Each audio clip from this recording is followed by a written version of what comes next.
இன்றைக்கி பதிவில் ஒரு அடினியம் பிளான்ட்டு தான். அடினியம் பிளான்ட் இப்போ ரொம்பவே ட்ரெண்ட் ஆகிட்டு இருக்குது.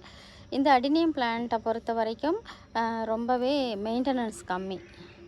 இது நம்ம அதிகமாக இது ரோஸ் செடிக்கு உள்ள கவனம் எதுக்கு தரணும் அப்படின்றது இல்லை. இதுக்கு நம்ம பாட்டிங் மிக்ஸ் தான் இதுக்கு முக்கியம். சாண்டி சாயிலாக இருக்கணும், மணல் பாங்கான மண், அது அப்புறம் ட்ரைனேஜ் ஹோல், தண்ணி தேங்காமல் இருந்துச்சுன்னா இந்த செடி நம்ம கூட ரொம்ப நாளைக்கு வாழும்.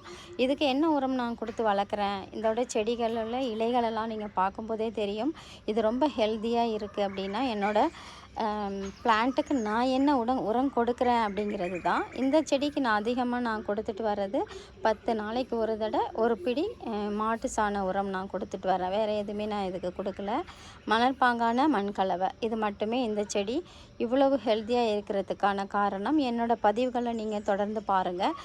உங்களுக்கு உபயோகமான தகவல்களை நான் உங்களுக்கு கொடுத்துட்ருக்கேன். இந்த பதிவு உங்களுக்கு பிடிச்சிருந்துச்சுன்னா சப்ஸ்கிரைப் பண்ணுங்கள், லைக் பண்ணுங்கள், ஷேர் பண்ணுங்கள், கமெண்ட் பண்ணுங்கள்.